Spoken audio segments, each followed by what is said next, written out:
funny about that. Okay, so good afternoon, class. It's good to see you today. We're wrapping up week 6, so it'll be midterm before you know it. We have in the offing here, we have your first, I know you're probably tired of hearing it, show-off opportunity. So I have faith in all of you. This is a bright class here, so you'll do well. And I want you to reach out to me if you got any uncertainty about things. We'll talk about the exam in a little more detail here in a minute. Let me just say while I'm thinking on things, I've written myself a few notes here, so I'm looking at my very colored sticky tab notes. To take the exam, you'll need to use Chrome browser. Okay, now I have put up a practice exam for you. Okay, so you should be able to access that now. I think, has anyone done the practice test? Okay, all right. So did it go okay, Glenn? Okay, it went okay. All right, good. Okay, I think there's one question. You just go in and make sure your camera works, I guess, and so forth. We'll use a different proctoring system next time. It just so happens, I understand the university's got a new proctoring system we'll be implementing here real soon, maybe next week. But at any rate, I'm using the McGraw-Hill system, okay? So it should be very compatible with your exam, as your exam will be hosted on Connect. So as far as taking your exam goes, it's very similar to doing any of your other homework on Connect, okay, McGraw-Hill Connect. I've decided to leave the exam open till midnight Sunday evening. Okay, is that okay? Yeah, I mean, anybody want me to draw the line Saturday? Probably not. Sunday, does that take some pressure off? Okay. So you have till then to take the exam if you want. So we'll start fresh Monday morning. Well, Monday, we have class here in this class on Tuesday, of course, but I'll be putting, and we've already started Unit 2, but I'll probably post an item or two Monday for you to look at to commence Unit 2. So you need to use Chrome. The practice problems are non-credit. I'm sorry, there's credit values attached to the questions, but they're non-credit. You don't have to do them, okay? But I would strongly recommend that you do, okay? I always get the question, well, Dr. J, what do you think's important for this exam? Well, if you want to know, I mean, because I do want you to read through the text. I don't make any apology on that. Used to, that was a given, but in this day and age, I don't know if it is so much. But you need to read through the text down through the bottom of page 125, okay? So there's some detail in there. Not much that we didn't really talk about in class, but there's an item or two that we didn't discuss in class. So it's less likely those things will be on the test. In other words, if you want to know what's most likely to be on the test, watch the videos. Okay? You guys have been coming to class, you know already. I heard somebody, a student, none of you guys, but another student told me recently that they don't watch the videos. And I thought, well, that's not very smart. So please do that, because you'll see. So here's this, there's 5 weeks, a little over an hour of video. So, there's a fair amount of video for this class. If you got to put it on fast speed, watch back through them if you want. So the exam window, as I said, will be all open then. If you're a student that is registered through the Office of Student Disabilities and you require special accommodation, if that's all been approved, I would, how shall I put it? I gotta be careful with some of that, but you don't have to reach out to me. I try to make sure I reach out to you. But if you haven't heard from me, let me know, okay? I'm saying this for the benefit of all 65 to 70 students that are in this class. So let me know, because there are those allowances that are made. Okay, any questions then? Okay, we're going to wrap up chapter 6, and then we're going to go back and kind of take a stroll down memory lane and look at the material for this exam. So last time, I'm going to go to the PowerPoint if I can, Radar. And so last time we were in chapter 6, we were about on page 128 of your text, and we were looking at specific examples of elasticity of supply. So I want to pick up with that today. Let's see here. Dr. J is a little... Okay, so, I mentioned, we looked at special cases where elasticity is perfectly inelastic or close to it, or perfectly elastic. And I mentioned antiques as an example where there's kind of an inelastic supply of various antiques. If it's a particular antique, if it's a car or something like that, I think I used a Model T there, there's only so many of those, okay, that are out there and so forth. So there you're talking about a fixed supply. Reproductions of antiques, though, would be more elastic, certainly. Because, again, you have a situation here where the supply can be enlarged if people are encouraged to bring more items to the market, if there's an increase in the price, okay? So I guess they could go back and somebody could fabricate a knockoff Model T, all right? I don't know why somebody couldn't build a Model T today. Still go back and do that, just as an example.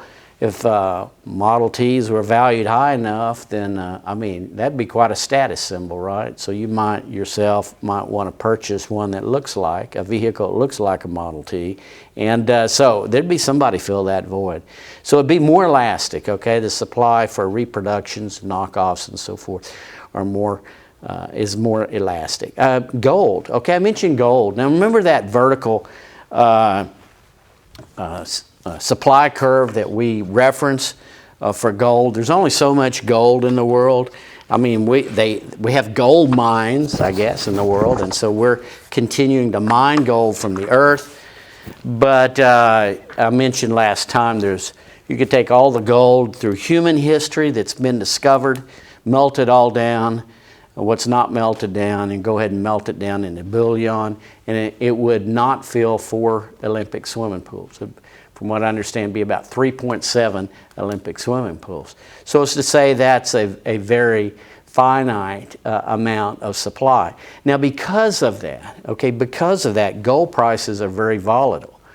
I noticed yesterday price of gold was about $3,700 an ounce. Like, wow, okay, I hadn't been tracking it very closely, but it wasn't long ago it was under $3,000 an ounce. Okay, why is that? Why is gold so volatile? Why is the price of gold so volatile? Well, if we go to the dot cam here just a minute, let me kind of give an explanation of that. And of course, intuitively, we know it's related to the fact that there's only so much gold, okay? So if you look at the market for gold, there is a vertical supply curve, almost vertical supply. So the supply of gold is very price inelastic. The supply, so price elasticity of supply. Remember the word order there. There's 3 words I use. The first word tells you the cause variable, so the price, if you change the price. Price elasticity of supply. How does a change in price affect the quantity supplied? And I would maintain that for gold, it doesn't affect it very much. Okay, we might, if the price of gold really shoots up there, we may start looking for gold around here. Probably not going to find much, but if there were a little bit out at Black Mesa, say in the Panhandle, somebody's going to start a mine out there. But the point is, really, within a fairly broad range of prices, the quantity of gold that's exchanged or available in the market or supplied to the market, is pretty fixed. The price elasticity of supply is small, not very elastic at all. So it's a very inelastic supply. So I'm going to write the word inelastic supply here. And so, you know, we're used to seeing a supply curve slope up, but the more vertical it is, kind of generally speaking, there's a little more to it than this.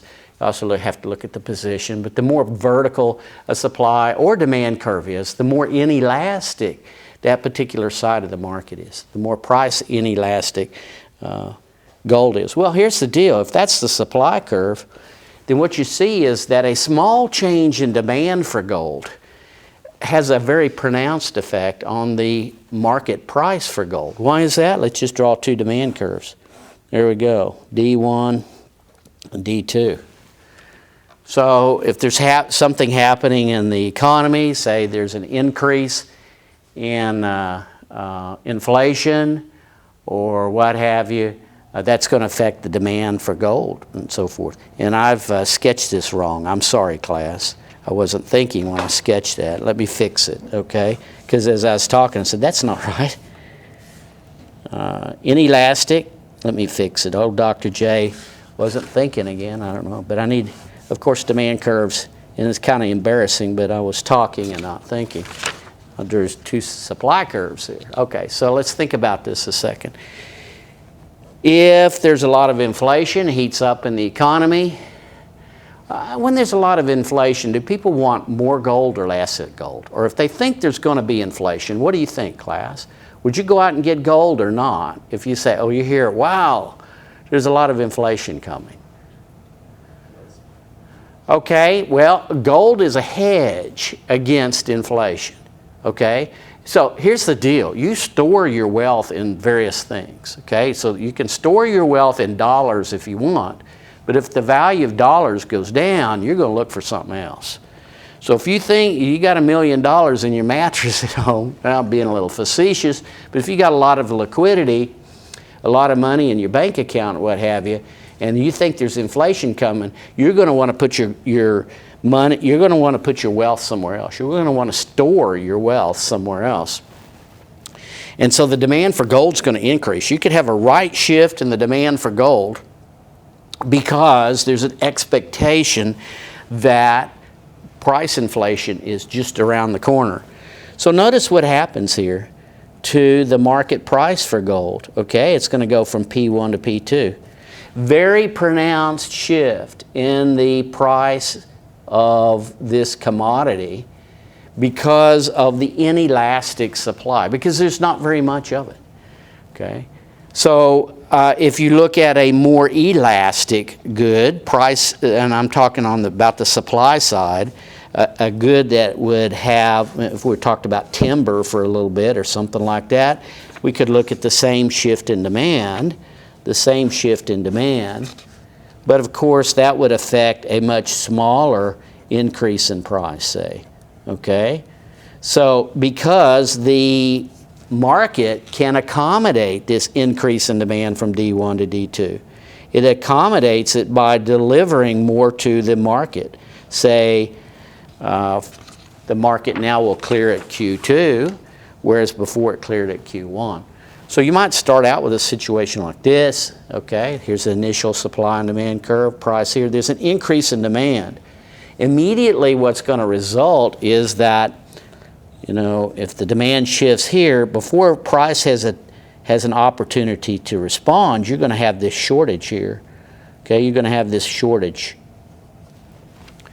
And in the face of a shortage, okay, remember the market over time will gravitate upward in price, okay, to clear so that the market eventually will clear. So there's this bidding process that we've talked about that happens between buyers and sellers. And so that shortage is going to evaporate or disappear over time. So, but the increase in price here is not as pronounced as it is here. So this is just one of those relationships I think, you know, you should begin to have kind of at the gut level, okay? the more inelastic one side of the market is. So in this case, the more inelastic the supply side is, the more price will have to respond in the face of a change in the other side of the market. So in this case, in the face of a change in demand, in this case, an increase in demand causes a very impactful or market change in price. But the more elastic the supply, then the less. We could talk about the same thing when you have an inelastic demand, say for insulin, okay? I keep using that, but that's the classic supply. We can talk about gold is almost inelastic, perfectly so for on the supply side. But insulin, if you got to have it, you got to have it. What if there's a change in the supply of insulin? Okay, think about it a second. For some reason, it's harder to make insulin and bring it to the market. That would be a decrease in supply. You're going to have the same sort of argument you would look at here. But in that case, you'd have a vertical demand curve and you'd have a shift in the supply side. I mean, we could sketch that out, right? And what you're going to see, I think what we should recognize is if you had a demand curve like this, okay, and then the supply shifts from S1 to S2, maybe there's a decrease. That would be a decrease in supply, right? Well, notice how that has then a very marked effect on price. Now, these elasticities are very important. And we're going to revisit this later, especially when we talk more about taxation policies, okay? A lot of times you hear this said, well, you know, that particular tax just gets passed on to consumers. Kind of a variant of this is the current discussion about tariffs. Tariffs being applied to goods that come into the U.S. and so forth.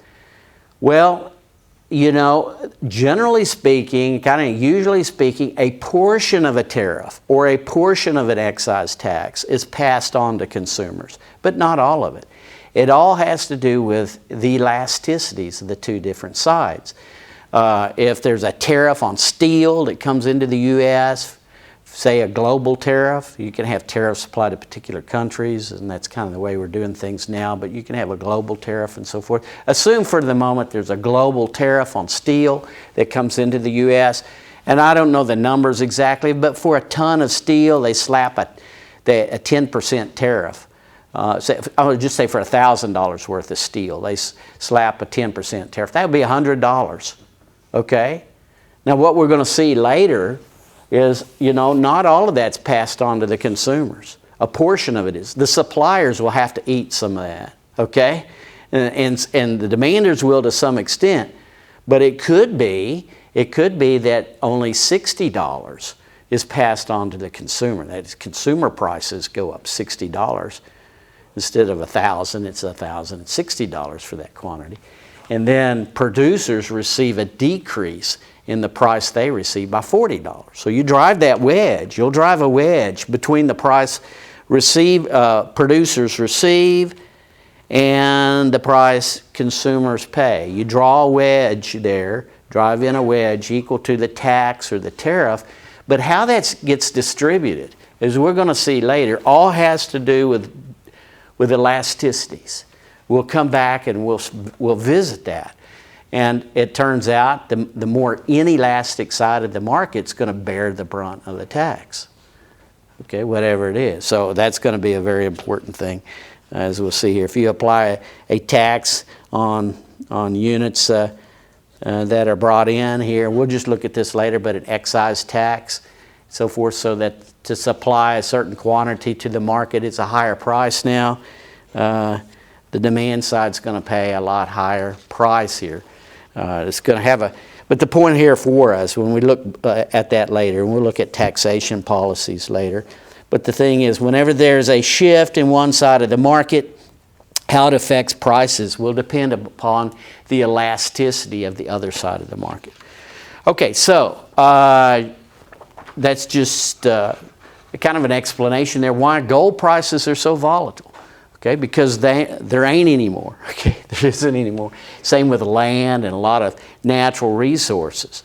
So I've been watching the price of farmland in Oklahoma for a while now. Ever since they legalized growing marijuana in the state of Oklahoma, the price of land's been really going up.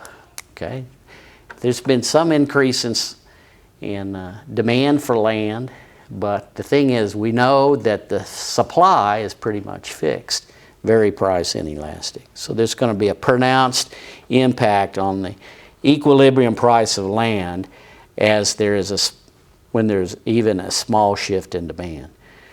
Okay, so let's go back to the slides just a second. I want to talk about a couple other things, and then we'll have this kind of wrapped up. I think you can kind of do a lot of this stuff here in Chapter 6 as far as probably what you want to do.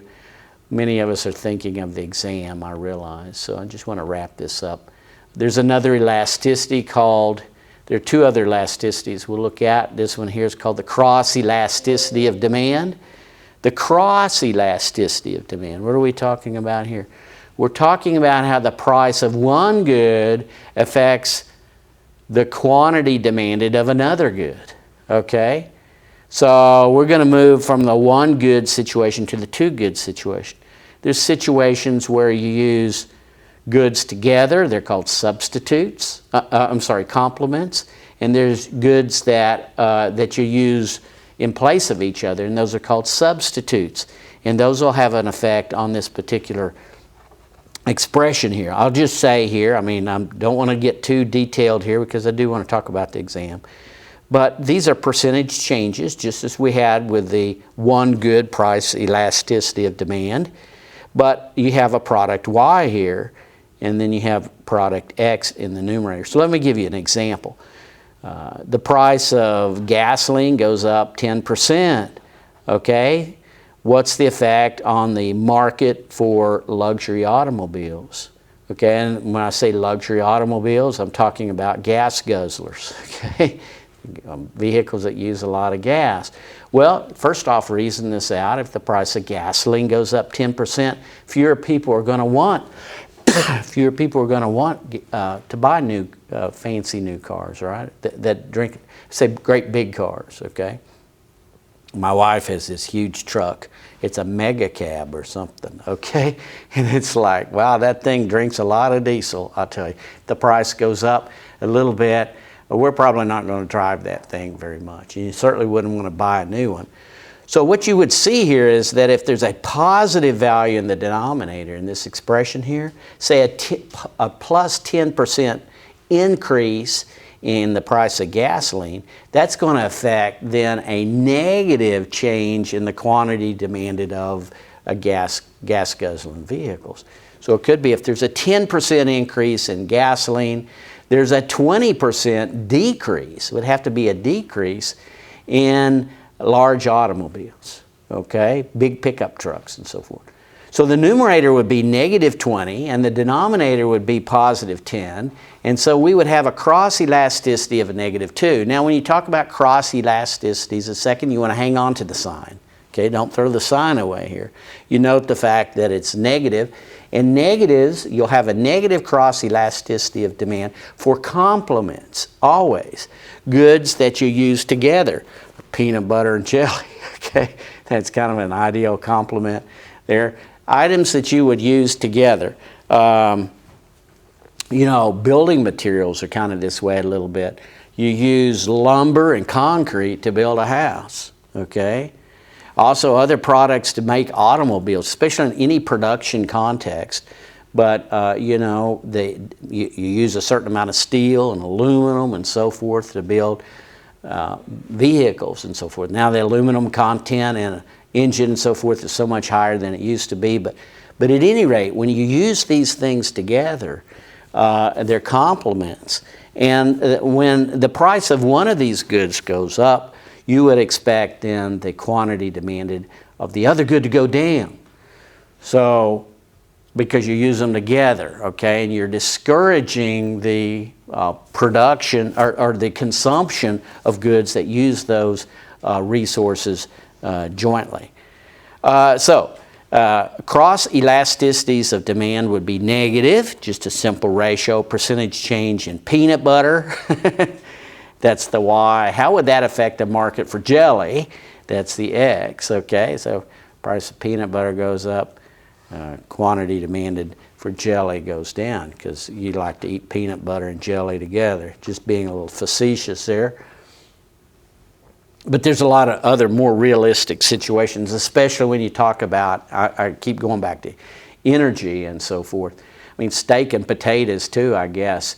But gasoline is a complement, or I'd say fuel, I'm sorry, petroleum is a complement. Petroleum is a complement to so many other goods that we consume jointly. Okay, you have to have petroleum before you can consume lots of goods. You have to have petroleum to deliver goods to the market and so forth. So there is a cross elasticity of demand for just about anything you might point to. This calculator here just a little bit with respect to transportation cost, and that would certainly include gasoline or diesel. Complements, okay, use these together, okay. Price of one goes up will affect then the quantity demanded of the other. How about substitutes though, okay, things that are substitutes.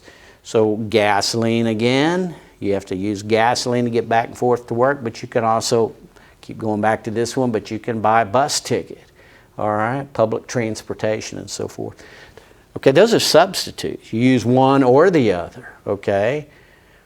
If you're in a big city, you might use a subway or something like that. So in that case, if there's a increase in the price of gasoline, that is the denominator of that fraction's positive, then the numerator is going to be positive. Does that make sense?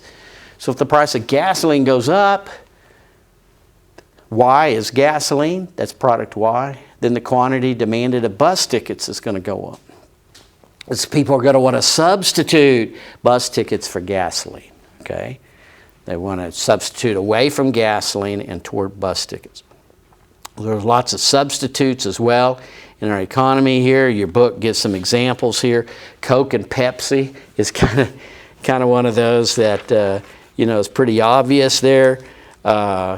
And your book talks about that if Coke, Coca-Cola, and Pepsi wanted to merge, federal government's going to look at the cross-elasticity of demand for those two goods, because obviously if there were a merger, if you could conceive of a merger between Coca-Cola and Pepsi, that would make the soft drink industry much less competitive.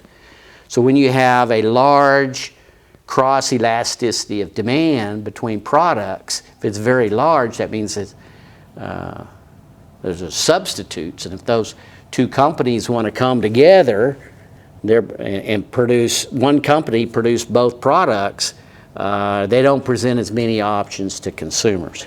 So if there were a merger there, they may just blend the two together and you'd have Kexi or something, I don't know, Coke and Pepsi together. So that is to say, the federal government looks at these price elasticities. There's two arms of the federal government that will challenge a merger. There's the Department of Justice and the FTC, Federal Trade Commission. They'll look at a proposed merger, and there's instances, and we're going to look at this later, where they'll challenge it if the cross elasticity of demand is very high. There's other metrics they use. There's something called the HHI and so forth. We'll look at that later. They'll look at market shares. All right, so substitute goods. Now, Coke and Pepsi are substitutes. They say you can't tell the difference blindfolded. I don't know. I think I can. I like Coke. I've never liked Pepsi. I can tell the difference between Coke and Sprite, okay, or Pepsi and Sprite. So those aren't nearly as substitutable with each other, okay. But if you have substitute goods, as it says here in square number 2, the price elasticity of cross price elasticity, or just simply the cross elasticity of demand, is positive. Complementary goods is negatives, okay. Independent goods, I mean, sometimes, probably more often than not, really, the demand for one good does not affect the quantity, or the price of one good does not really affect the quantity demanded for another. So, price of lumber, does that have anything to do with the quantity of movie tickets you buy. So you hear the price of lumber, 2x4s doubled last week or something. You're probably not going to change your consumption of movie tickets. Because those are pretty much independent goods. When you have independent goods, the cross elasticity is near zero. Okay. So again, strong substitutes, positive cross elasticity. Strong complements, negative elasticity. If there's pretty much independence between the two, look for a zero elasticity. So, the government, as I mentioned here, will look at cross elasticity to determine whether or not it should allow for a merger or not, or whether a company should change the price of a particular good. No good, really, the price of one good will have some effect on the price of other goods. So companies in general will look at these price elasticities to determine whether they should raise the price of their particular good they produce or not. Now here's an example. Okay, education and food.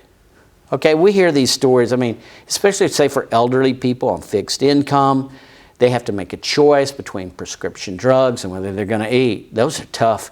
That's a tough call to make for yourself, right? But also just in general between education now and food. And if we kind of lump everybody together in these various countries, we kind of have a revealing stat here. Notice the U.S. is at the very bottom. The cross elasticity between education and food is very, very small in the U.S., whereas say Tanzania, Benin, Vietnam, so forth, is in those third world countries, so forth, much larger. What does that suggest? The cross elasticity of supply, or of demand, cross elasticity of demand is very high here in Tanzania. And I say high, absolute value. It's negative, so it's approaching a negative 0.3 and so forth out here. Okay. That's suggesting that, people have to make a decision here in these countries whether or not they're going to eat or get an education. In the U.S., we can do those together. You have a strong substitution effect here in these third world countries. Okay, I might come back to that in a second, because I think there might be something not quite right with that chart. But at any rate, I'm sorry here. Income elasticity is the last elasticity I want to mention here. The income elasticity of demand is another ratio. So you take the percentage change in quantity demanded and divide by the percentage change in consumers' income. All right, I keep using table salt. No big deal. But if I get a raise in pay, boss here at the university says, the dean says, hey, Dr. J, you get a 10% increase in pay. I'm going to run home and say, hey, honey, we get to buy more table salt. Probably not going to happen, right? Because for a variety of reasons, but, we just kind of consume that in a fixed amount. But the amount of some things that we consume is really not much of a function of my income. However, if I get a 10% increase in my income, just 10%, I'm liable to go home and say, hey, honey, we can take that cruise next year, or we can do these things that we typically do out of our discretionary income. Okay, so those would have a very high income elasticity of demand. Does that make sense? So now, another thing I'm probably not going to do, okay, is if I get a pay raise, I'm probably not going to run home and say, hey, honey, we can buy more ramen noodles. Not going to do that either, right? In fact, I'll probably do the opposite, especially I would have back in school and college if I had been living on ramen noodles very much. And I worked in a grocery store through school, actually, when there were Safeway stores. That was before you guys, many of you were born. But at any rate, if I'd have gotten a raise at Safeway, I would have probably decided to eat fewer ramen noodles, okay? So that's because we classify goods this way with respect to their consumption in the face of a change of income. Normal goods, we've mentioned this before, but you should know this. Okay, normal goods have a positive price elasticity of demand. We call or income normal goods, or just normal goods for short. Most goods are normal goods. Okay, so if your income goes up, you'll purchase more. Maybe not very much more, but a little bit more. So, you know, I like to buy a little wall art from this museum. They're copies, they're not, but they're reproductions of Remingtons and Russells, and they got the paint strokes and all. I like that kind of stuff. And Sid Richardson Museum in Fort Worth, I used to like to buy some of their stuff, and they bring it up here, you know, but I would only do so if my income went up. I'd buy one of those. Now, they don't cost a whole lot of money, but I like that art. But that's because for me, that kind of thing is a strong normal good, okay? If my income goes up, then I'm going to buy me a new one of those, okay? There are things in your consumption universe, you would do the same thing. If you had an increase in income, you'd purchase more of those things. Inferior goods are the opposite. So black and white TVs, as well as ramen noodles. I don't even know if they make black and white TVs anymore. That used to be a good example. Efficiency apartments, compact cars, those sorts of things that poor people have to live with. Okay, any other ideas here? Well, you guys as college students may have to consume things that you're saying, hey, when I get out of college, I'll not buy any more of that, right? Maybe, you know, imitation leather furniture or something like that, right? Cheap imitation furniture. There's lots of those things that look like the real thing, but they're not, and it's not as durable and so forth. Guess what? Those may be what are called income inferior goods. Okay? So, if you have such a good, then the income elasticity of demand is negative. Okay? It's negative. So, some observations to make here. Products with high income elasticities are most affected by a recession. Does that make sense? Luxury goods, caviar and so forth, T-bone steak, those would be normal goods. Okay, those are really affected by recession.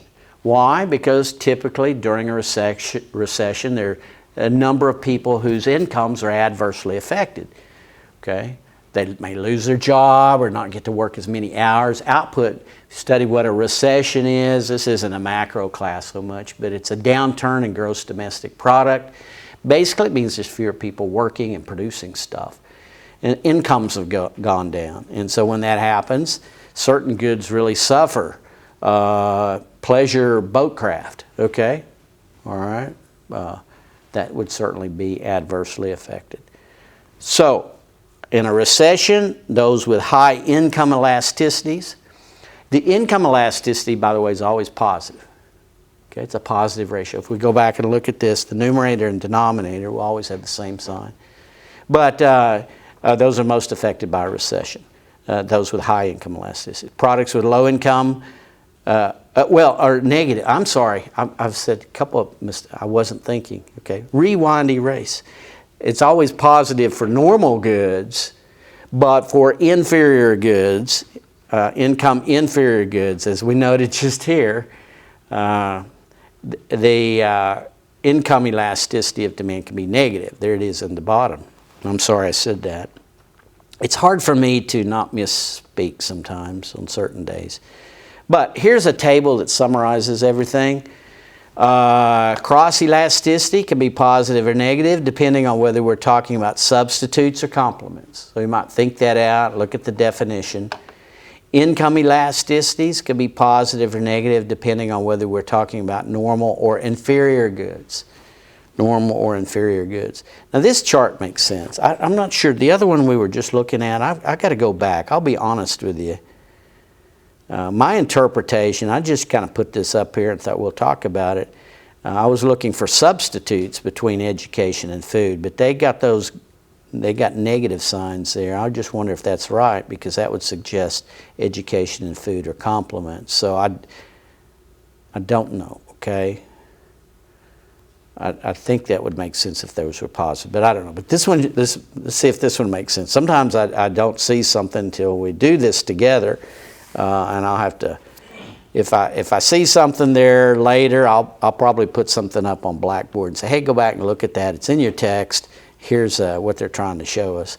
But sometimes they do make a mistake. Now here is income elasticities of demand for gasoline. Now this certainly, I think, makes sense. In India, okay, the income elasticity for demand is pretty high. You have a lot of people in some of the big cities, huge cities in India, that take the bicycle or a little scooter to work or something like that. But the whole nation of India is stepping up, okay? Their incomes are growing, and as they do, they're moving from bicycles to scooters, from scooters to automobiles. And so these are, wherever you are here, the next step up for you is an income normal good, okay? And strongly related to gasoline. So we have lots of gasoline in the United States and so forth, so things are pretty much settled. But India is a little different situation. And so very high income elasticity there. For Iran and so forth. Iran does produce a lot of petroleum. They don't always have the refining capacity though. Venezuela and so forth. They do produce a lot of domestic petroleum in these two countries. So, you know, you might look at that and kind of reason that just a little bit. It says in your text that the income elasticity of gasoline demand varies widely across countries, with larger demand responses found in lower income countries in which driving is a luxury for much of the population. So in India and Iran and so forth, driving is a luxury, okay? So we'll go back here to our chart. This would, again, just by definition, suggest that E sub I is big for those goods that are adversely affected by a recession, because those are considered to be luxuries, luxury items. In the United States, driving is kind of like, well, certainly here in the Midwest, we all value our Ford F-100, right, so forth. So we go back and forth to work using gasoline. Kind of hard to move us off of that. Elasticity and pricing power. Why do different consumers pay different prices? I want to mention this just a little bit. This, I think, is the last topic. In a perfectly competitive economy, everybody pays the same price. Everybody pays the same. So you go to Walmart and you buy a pound of tomatoes or what have you. Buy anything at Walmart, everybody pays the same price for the goods. The checker, the clerk doesn't say, okay, now what's your income? And if your income's high, oh, you're a white collar worker, oh, you're blue collar, this is what you pay. Okay, that actually, you know, people might try to do that. That's called price discrimination. In many contexts, that's illegal, but not in all contexts, okay? Utility companies is one. Utility companies can charge different prices to different buyers based on price elasticity. So, price discrimination is legal in certain situations. Sometimes you have to use kind of a less obvious approach, but you still achieve price discrimination. Okay, now for utility companies, it's a little different, but let me give you some examples. The theater, okay, down here at the left, airlines and theaters. A lot of times, you know, you get child discounts for theaters. Okay, children, the prices they're willing to pay to see a movie, or mom and dad's willing to pay for their kid to see a movie, is more responsive to a change in movie tickets than an adult would. So if I would take my wife out for see a movie, I'm not going to worry too much about the fact that the price of tickets went up. But if I take a bunch of my kids, I got 13 grandkids, by the way, so if I took some of them, and that doesn't happen very often, But to go to see something like that, and I hear price of movie tickets went up, we might go find something else to do. Airlines the same way. We all know that airlines give discounts to children and so forth. Also coupons, okay, is another way of discriminating, achieving price discrimination based upon different income strata. So you can charge a higher price to people who don't want to take the time to clip coupons out of the newspaper. People who will actually clip coupons out of the newspaper are typically lower income people. And so they pay effectively a lower price for whatever the good is if they show up at the grocery store with a coupon. Okay? So there's lots of other ways with college tuition. Your book talks about this here on the lower right corner there, college tuition. A lot of colleges or universities offer a scholarship, beyond merit-based scholarship, just scholarships to people from low-income families, okay? So this could be based on your family's income. Well, what are we achieving there? The university is able then to effectively charge a higher price for higher income families than for lower income families. So the idea is that the particular good is more price elastic, has a higher price elasticity of demand for lower income. Lower income people say, oh, the price of tuition went up. You know what? I don't think I need to go to college. Higher income people respond differently in the face of a change in the price of education. So we have a way of segregating the market. It's called price discrimination. We'll be looking more at this later. Airlines do this a lot in the upper right-hand corner. There's business travelers and there's pleasure travelers. Okay? So we have a way of making people who travel business pay a higher price. Okay? I mean, if you're taking a trip to LA this weekend, whoever's paying for your ticket is willing to pay a higher price if it's business than if it's pleasure. Okay? So, I mean, you know, if I had to do that for the university, I don't really care too much about what the ticket price is. Okay? Let's go ahead, buy me a ticket, get out to a conference or something like that. Now, how do we achieve this differential in price? People who are traveling to LA for vacation, they may say, hey, I don't want to pay the higher ticket price. I'm going to do something else on my vacation. So people respond differently with respect to whether the travel is business or it's pleasure. And so we have a way of segregating the market based upon elasticities. In that case, there's a higher price elasticity of demand among vacationers than there is business travelers. So how do we segregate the market? Well, we say that, you know, if you're business, you can't stay over the weekend on a Saturday. Okay? Okay, so that would say, you know, typically speaking, people who fly business pay that ticket, they're willing to pay a ticket that has some constraints to it associated with it, like you can't spend the weekend in LA, you got to come back before Saturday or something like that. They're not on a vacation anyway, okay? So we have them pay a different price. Airlines will typically charge businesses more if, heck, they want to stay the weekend and so forth. So there's I like this. I'm probably not expressing that one very well, but I like, just let me mention here and then we'll be done. I guess I should say here, your book says that airlines recognize these differences by charging business travelers more. So this is on page 131.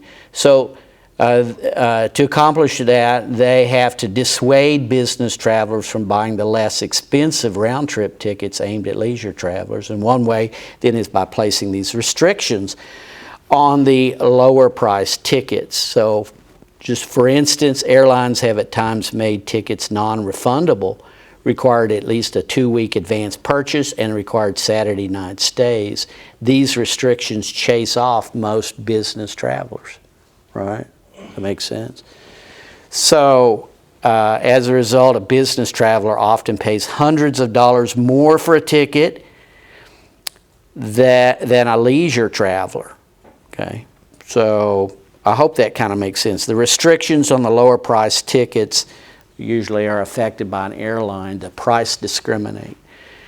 If you'll read that in your text, I think that'll pretty much wrap up chapter 6. So that's all for the PowerPoint today. Let me talk a little bit about your exam, okay? I've written some things here about your upcoming test. Okay, so again, if you want to know what's important in my mind about this exam, you want to go back and for sure look at the videos, okay? I mean, that's your review, right? Read through your text, but there were a couple things I didn't talk about. I didn't get around to, let me just say, I didn't get around to talking about rent-seeking behavior, which is an interesting concept, but I moved on through chapter 5, so I didn't talk about that. Intended to. I didn't talk about regulatory capture, which is another chapter 5. So a couple of chapter 5 topics. And these are really easy to understand. I just didn't get around to them in class. And so since we're running a little short on time, I probably won't really have much on those. Those are very easy concepts. I would just say with respect to regulatory capture, there's lots of instances where regulatory commissions and regulatory boards are captured by the industry they regulate, because that's where the experts are. And so you have this, they call it a revolving door here, with the FEC or with the FDA and so forth, or FAA. Even the most egregious example of regulatory capture is the instance where recently where the FFA pretty much let Boeing aircraft kind of regulate some of its own certification process. You don't let the fox guard the hen house, right? So that has led to some kind of bad outcomes with Boeing aircraft, as we know. You don't let, when people's safety's on the line, you don't let aircraft manufacturer regulate itself. We've seen that in financial securities and so forth. The SEC, Security and Exchange Commission, didn't really investigate Bernie Madoff for a long time while he was doing his nefarious stuff. Maybe you know about his pyramid scheme and so forth. He's doing several years in the clink now. And the FEC, federal FEC, SEC, I'm sorry, Security and Exchange Commission, should have picked up on that years before. Okay, but at any rate, okay, so since I guess I did talk about it, but those are small things. You might read about what rent-seeking behavior is and regulatory capture. I just didn't get to that when we got to chapter 5. Okay, all right. Is that okay? Good. All right, let's take a stroll down. Chapter 1, just a second. Pardon me, I guess, pardon me, ma'am, or sir, or whoever. Okay, so opportunity cost. I see this term on page 2. I want to list some terms here that you should be familiar with. You might see these in addition to those problems I put up there for you to review. Opportunity cost is on page 2. We did some calculation of opportunity cost. Utility and so forth. Microeconomics, you should kind of have a notion of the difference between microeconomics and macroeconomics, between positive economics and normative economics. Okay, here's an important concept. We sketched, if I go to the document camera just a second, we sketched budget lines. You should be able to sketch a budget line and show me how a budget line is affected by a change in a parameter value. So let's just review that real briefly here. Budget line.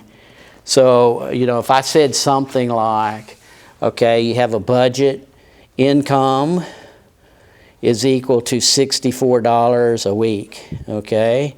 And the price of apples, I'll just say piece of A, is $4 per pound. And the price of oranges, so I've got an O there, okay? Price of oranges is, I want to use $2 per pound. Okay, does that make sense? So you have an income of $64 a week, and there's your two prices. I could say, sketch me a budget line. and we can tweak these prices or tweak the income. It's just basic mathematics that you should be able to do. I'd have to give you a framework here, or you should be able to determine from the problem somehow what's on the vertical axis and the horizontal axis. So we could call this apples and oranges. Don't want to confuse those two, right? So a budget line always kind of looks like this. Okay, it's just a line that if you get more of one, you get less of the other. So the question here is, so it's downward sloping. So the question here is, what are these intercepts? Does anybody know what this intercept on the orange axis would be? 32. So you could purchase 32 pounds. Okay, so the units here are pounds, oranges, pounds. So you could purchase 32 pounds in a week. And apples, you could purchase how many? 26, because 26 times 4, is it 20? 16. Okay, that makes sense. So 16 pounds. That's okay. All right, so 16 pounds. All right, so how's this budget line? Hopefully you can see that's a no-brainer for you. How's the budget line affected if you have an increase in income? What happens to the budget line? Do you remember? Changes position, shape, or slope, or what? So if the income goes from $64 a week to $86 a week, so what would happen to the budget line? It's going to shift what? Okay, yeah, it's going to shift to the right and up, isn't it? It's going to shift out so that you have more consumption possibilities and so forth. So if you have an increase in income, it shifts up. If you have a decrease, it shifts down. What if there's an increase in the price of one of these goods? Say an increase in the price of apples. Say it goes from $2 to $8. Wow, that'd be it goes from $4 to $8. So here's your apples here. Well, if the price of apples goes up from $4 to $8, so what's going to happen to this line? Okay, yeah, it's gonna do this thing here, right? If this doubles, then you can't afford but half as many apples as you did before. So you can always find these intercepts. In that case, if this went to 8, then this intercept was found by taking $64 and dividing by the price, $8. 64 over 8 is 8 pounds. Okay, so you always take your income and divide by the price to find the intercept. Hope that makes sense. So if the price goes up, the intercept's going to shift inward and so forth. Now let me go back this as well, to this original situation for this line here. Let me ask you this. What's the opportunity cost for a pound of apples? What's the opportunity cost for a pound of apples? Does anyone know? Okay, 2 pounds of oranges. Exactly right. 2 pounds of oranges. So you see, this is a simple model. You're only consuming 2 goods. Actually, in the real world, you can eat more than apples and oranges, but you got to start somewhere. So the question is, opportunity cost. What's the most valuable thing you give up to get what it is that you want? And in this world here, you give up oranges to get apples. You give up apples to get oranges. So the opportunity cost of the good on the x-axis is always the slope of the line, right? We've talked about that. So this has a slope of 2. So this is 2 and this is 1. So you give up 2 units on the vertical axis to get 1 unit on the horizontal axis. Does that make sense? Now, you can flip this and you can find the opportunity cost of oranges, or do it mentally or verbally. But these are concepts you should know, okay? It's probably basic stuff, I know. Now, we also went to the, let me say that in this situation here, you're dealing with constant opportunity costs. It's kind of an ideal situation, okay? 2 goods and so forth. But in the real world, consumer preferences are such that we like to consume. Now, this is a budget line, okay? What you can purchase. But what you want to purchase and so forth, it might be graphed a little differently. Or what you can produce. So in your book, we had this diagram here, and we spent quite a bit of time talking about a production possibilities frontier. Okay, this is more for a macroeconomy, where this budget line applies to an individual producer or consumer, so forth. That budget line, actually, an individual consumer. You have budget lines for producers as well, but when you go to the macroeconomy here, we have this situation here. So I just want to review this just a second.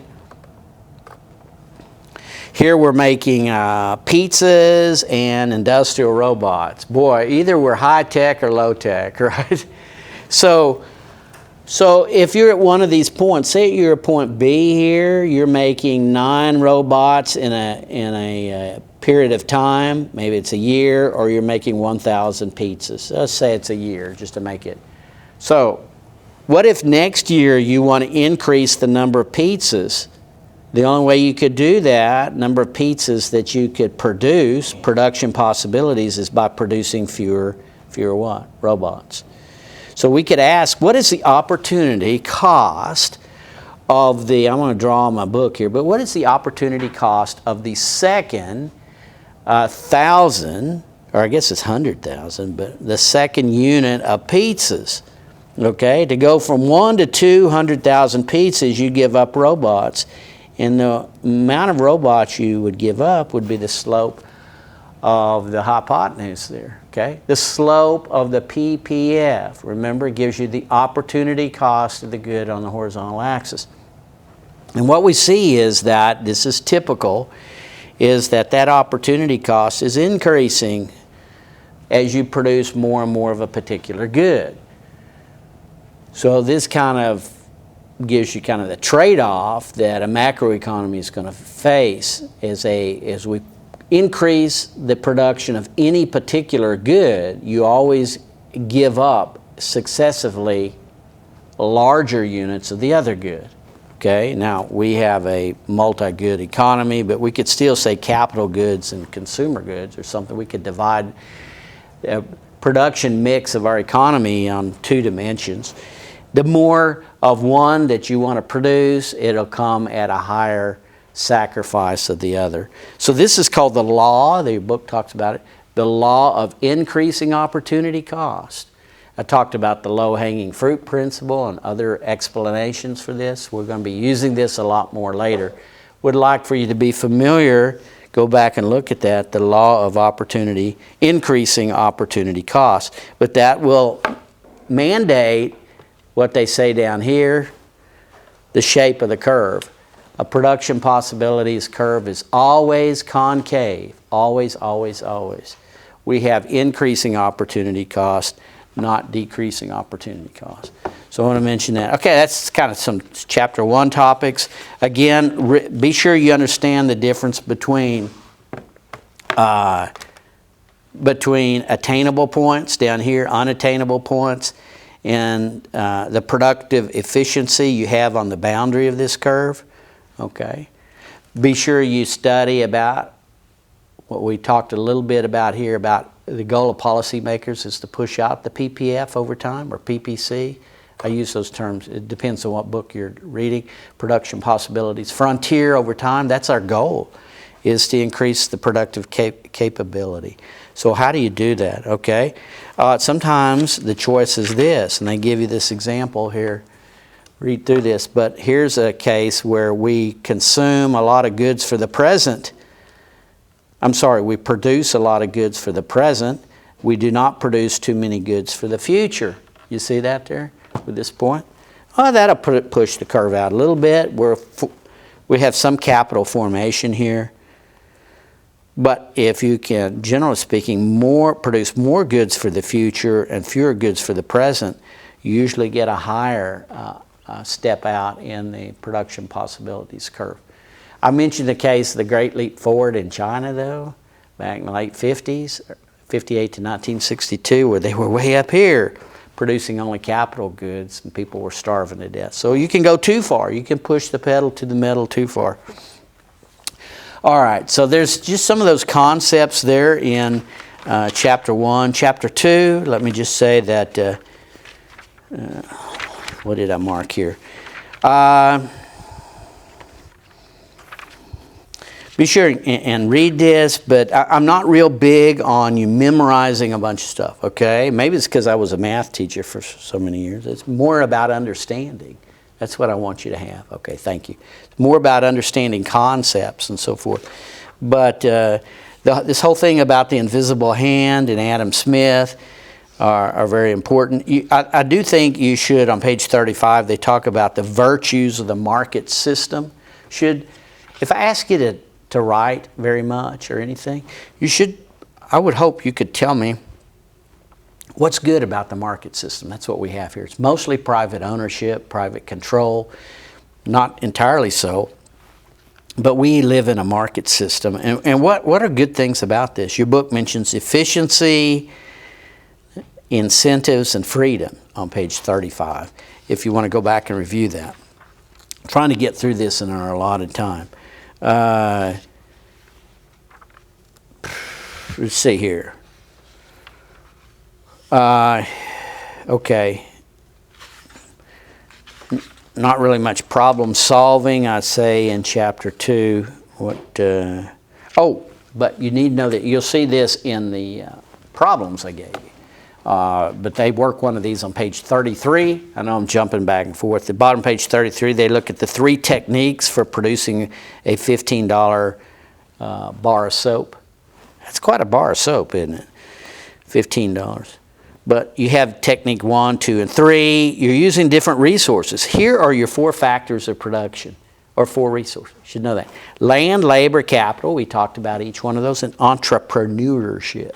Okay, remember dragging that word out. Here's the price per unit of resource. So you have different recipes here, if you will, different techniques that use different amounts of each of these.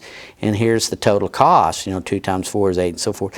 So you're going to have, it's not very difficult, but you may, if you've already started on those problems, that you'll notice I had a few like this, okay? So find the most efficient. And in a market system, the only producer that's going to survive is the one that's producing this pound of soap most efficiently, and that's producer number 2. Using technique number 2, they can produce at $13, maybe turn around and sell at $14, and these 2 people can't compete. Okay, so look at that if you would. Look at the circular flow. Okay, the circular flow. Okay, in chapter 3.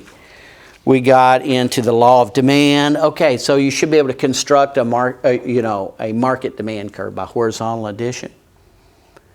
Do not confuse how we construct a market demand for a private good with that how we produce a demand for a public good. Okay, use horizontal addition to get the market demand or the demand for a private good, okay?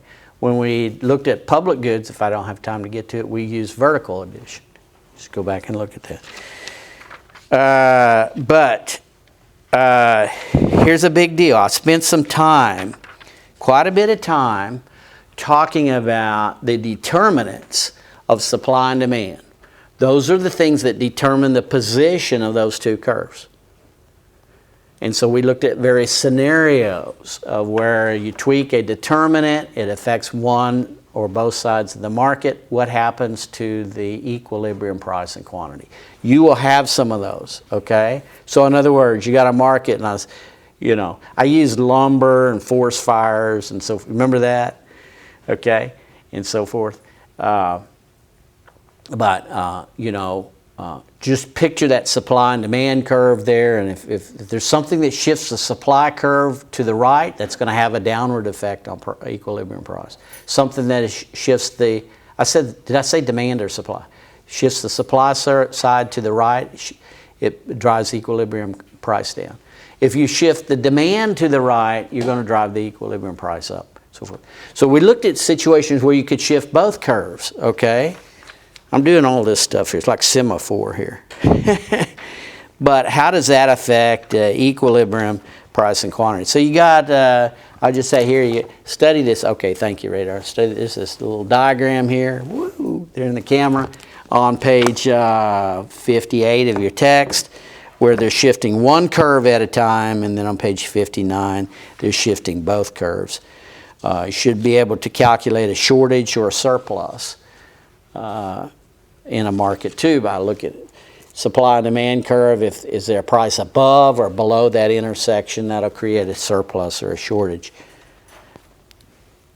Okay, I'm just kind of running through this. Hope that makes sense. Okay, you'll have a number of questions of that type. Okay, how does the market respond to a change in one of the determinants? And what are the determinants? Market failures, I'll be honest, to me this is important, but not as important as the stuff we've been doing with just talking about market fundamentals. But sometimes the market breaks down, or sometimes the market fails to achieve the optimal output, especially when you have externalities. Okay? So you have positive externalities. There's not enough of the good. So we have a Pigovian subsidy sometimes to correct for that. But more often than not, you have negative externalities, like pollution. And so how do you correct for that? How do you drive the market to the most efficient outcome? Is you tax the good that creates the pollution that's responsible for the pollution. So remember, I talked several times about the tire plant by the river. And you know, a lot of people aren't represented by the private side, by the private market. In that case, they're not a buyer or seller, but they're affected. They pay a cost. So slap a tax on each unit called a Pigovian tax. We looked at that and we showed how you can drive the market or incline the market toward an allocative efficient result. I mean, it's efficient first off from the result, from the fact that with a tax you produce what society wants, okay? What society wants. It becomes allocative efficient because then in the production of that optimal bundle of goods, whatever society wants, you're channeling the right amount of resources. You're making those tires, you got to use rubber to make tires, right? So a certain amount of energy and all that. So if we're making the right finished goods for society to consume, then we will be channeling the right resources and the right amounts into the production of those goods.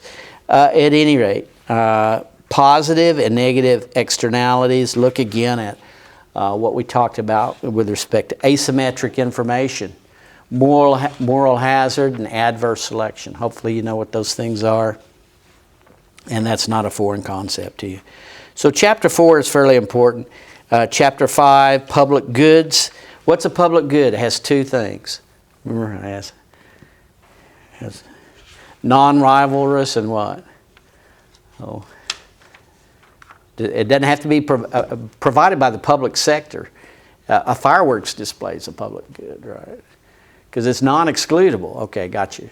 It's non-excludable and non-rivalrous. So everybody can enjoy that. Somebody paid for it, or somebody, maybe it's a business and they're advertising, it explodes as Coca-Cola up there, something that's advertised, but it still can be a public good. If it's non-rivalrous and non-excludable, then you get the free rider problem because of that. Okay, so make sure you got those linkages in your head, okay? Not so much on the voter paradox, okay? I just kind of talked about that a little bit, but could have spent a little more time on that. Now, I think the problems I've given you guys and so forth go up through chapter 5, but you certainly need to, in chapter 6, study the material down to the bottom of page 125.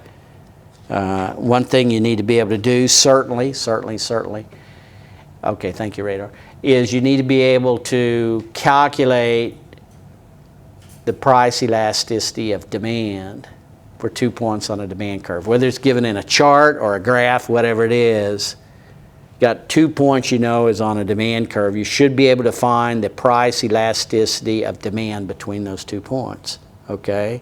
I will ask you that. So didn't give you any, in your review set, you didn't have any problems on that.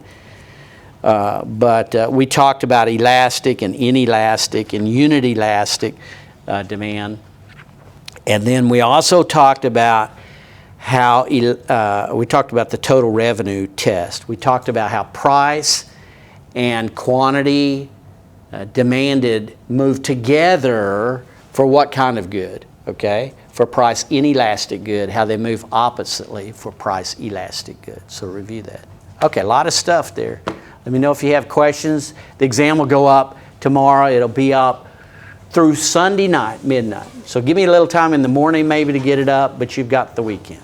Okay, y'all have a good weekend.